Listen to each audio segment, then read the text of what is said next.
റാഡിക്കൽസിനെ wipe out ചെയ്യാനായിട്ട്, free റാഡിക്കൽസിനെ flush out ചെയ്യാനായിട്ട് ഇതിനേക്കാൾ നല്ലൊരു പ്രോഡക്റ്റ് വെസ്റ്റീജിൽ ഇല്ല, ഇറക്കിയിട്ടില്ല. നമ്മൾ സീബത്തോണും കുർക്കുമിനും വൈറ്റൽ കോംപ്ലക്സ് ഒക്കെ ആയിരുന്നു നമ്മൾ ആന്റി ഓക്സിഡന്റ് ആയിട്ട് പ്രൊമോട്ട് ചെയ്തിരുന്നതെങ്കിൽ ഈ സാധനമാണ് നമ്പർ 1 ആയിട്ട് നമ്മൾ ഇനി പ്രൊമോട്ട് ചെയ്യാൻ പോകുന്നത്. That is alpha lipoic acid cell power എന്ന് പറയുന്ന പ്രോഡക്റ്റ്. കാരണം ഇത് വളരെ ഈസി ആയിട്ട്, ആൽഫ ലിപ്പോയിക് ആസിഡിന്റെ പ്രത്യേകത ഇത് ഫാറ്റ് സോളിബിൾ വൈറ്റമിനും ആണ്, വാട്ടർ സോളിബിൾ വൈറ്റമിനും ആണ്. നമുക്ക് ഏറ്റവും അനുഭവിക്കുന്ന ചലഞ്ച് എന്താണെന്ന് വെച്ച് കഴിഞ്ഞാൽ, നമുക്ക് വെള്ളത്തിൽ അലിയുന്ന എന്താ പറയാ ഈ പറയുന്ന ഫ്രീ റാഡിക്കൽ സ്ട്രെസ്സിനാണ് നമ്മൾ വൈറ്റമിൻ സിയും നമ്മള് ബി വൈറ്റമിൻസും എല്ലാം കൊടുക്കുന്നത്. ഇത് വാട്ടർ സോളിബിൾ വൈറ്റമിൻ ആണ്. അതേപോലെ vitamin A, vitamin D, vitamin E, vitamin K ഒക്കെ ഫാറ്റ് സോളിബിൾ വൈറ്റമിൻ ആണ്.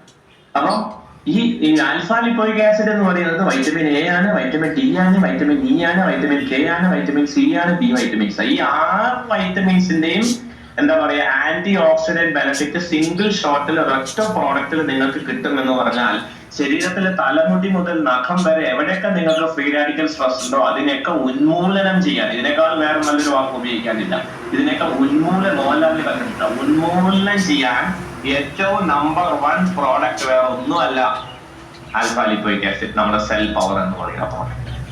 സെക്കൻഡ് അഡ്വാൻറ്റേജ്, മൈക്രോ ന്യൂട്രിയൻസിന്റെ അബ്സോർപ്ഷൻ. മൈക്രോ ന്യൂട്രിയൻസ് എന്ന് പറഞ്ഞാൽ ചില ന്യൂട്രിയൻസ് ഒക്കെ 100 മൈക്രോഗ്രാമുകളൊക്കെ മതി. സിങ്ക് ഒക്കെ 15 മൈക്രോഗ്രാം, മില്ലിഗ്രാമും അല്ല കേട്ടോ, മൈക്രോഗ്രാം എന്ന് പറയും. ഗ്രാം എത്ര ഉണ്ടാവും? വളരെ കുറച്ച് അല്ലേ? മില്ലിഗ്രാം എത്ര ഉണ്ടാവും? 1/100th milligram. മൈക്രോഗ്രാം എത്ര ഉണ്ടാവും?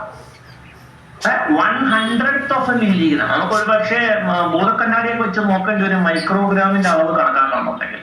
ഈ മൈക്രോഗ്രാമിന്റെ അളവ് പല ന്യൂട്രിയൻസും ശരീരത്തിലേക്ക് ചെന്നിട്ടില്ലെങ്കിൽ അതുമായി ബന്ധപ്പെട്ട വലിയ പ്രത്യാഘാതങ്ങൾ ശരീരം നേരിടുന്നുണ്ടാവും. ഈ മൈക്രോഗ്രാമിന്റെ അളവ് വേണ്ട ന്യൂട്രിയൻസ് ഒന്നും ശരീരത്തിന് പ്രോപ്പറായിട്ട് അബ്സോർബ് ചെയ്തോളുന്നില്ല. അപ്പൊ വൈറ്റമിൻ K2 ഒരു മൈക്രോഗ്രാമാണ്. വൈറ്റമിൻ K2 പ്രോപ്പറായിട്ട് വർക്ക് ചെയ്യുന്നില്ലെങ്കിൽ ശരീരത്തില് ബോൺ ഡെൻസിറ്റി കുറയും, വൈറ്റമിൻ ഡിയുടെ അബ്സോർപ്ഷൻ കുറയും, യാതൊരു സംശയമില്ല.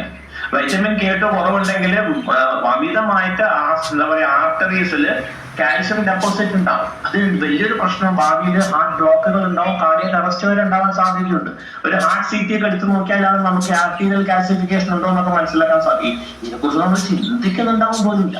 സോ ഏത് മൈക്രോ ന്യൂട്രിയൻസിന്റെ അബ്സോർപ്ഷനും, ഉദാഹരണം പറഞ്ഞാൽ എല്ലാ മിനറൽസും, മില്ലിഗ്രാമിൽ വേണ്ട മിനറൽസ് എന്ന് പറഞ്ഞാൽ മഗ്നീഷ്യം, സിങ്ക് പോലും മില്ലിഗ്രാമിലല്ല, മൈക്രോഗ്രാമില്ല. മഗ്നീഷ്യം, കോപ്പർ, മാംഗനീസ്, അങ്ങനത്തെ ഒരു വളരെ 4-5 മിനറൽസ് മാത്രമേ മില്ലിഗ്രാമിൽ വേണ്ടൂ. ബാക്കി ഒരുമാതിരി എല്ലാ മിനറൽസും മൈക്രോഗ്രാമിലാണ് വേണ്ടത്.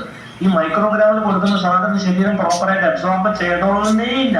ശരീരം അപ്പൊ തന്നെ റിജക്ട് ചെയ്യാനാണ് സാധ്യത. അപ്പോ ഈ പറയുന്ന ഏത് സാധനത്തിനെയും അബ്സോർബ് ചെയ്യാനായിട്ട് ഈ ആൽഫ ലിപ്പോയിക് ആസിഡ് നമ്മളെ സഹായിക്കുന്നുണ്ടാവും. അതേപോലെ തന്നെ സെല്ലുലാർ എനർജി. എങ്ങനെയാണ് കോശത്തിന് എനർജി ഡെവലപ്പ് ചെയ്യുന്നത് നമുക്ക് മനസ്സിലായല്ലോ. മൈറ്റോകോൺട്രിയയുടെ ആരോഗ്യത്തിന്, മൈറ്റോകോൺട്രി പുറന്തോട്ടിക്ക് മാത്രം സംഭവിക്കണ്ട. വാദത്തിന് ഉപയോഗിക്കുന്ന സാധനമാണ് പുറന്തോട്ടിങ്ങൾ. പുറന്തോട്ടിക്ക് വാദം സംഭവിച്ചു കഴിഞ്ഞാൽ പിന്നെ വാദത്തിന് വേറൊരു പ്രൊഡക്റ്റും ഇല്ല, അല്ലേ?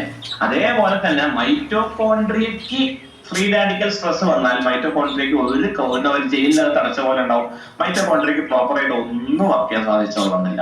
അപ്പം ഈ സ്ഥിരമായിട്ട് നിങ്ങൾ ആൽഫ ലിപ്പോയിക് ആസിഡ് ഉപയോഗിക്കുന്നുണ്ടെങ്കിൽ തീർച്ചയായിട്ടും നിങ്ങൾ mitochondrial health, mitochondrial free radical stress വരാതിരിക്കാനായിട്ട് തടയുന്നുണ്ടാവും. നിങ്ങൾക്ക് എപ്പോഴും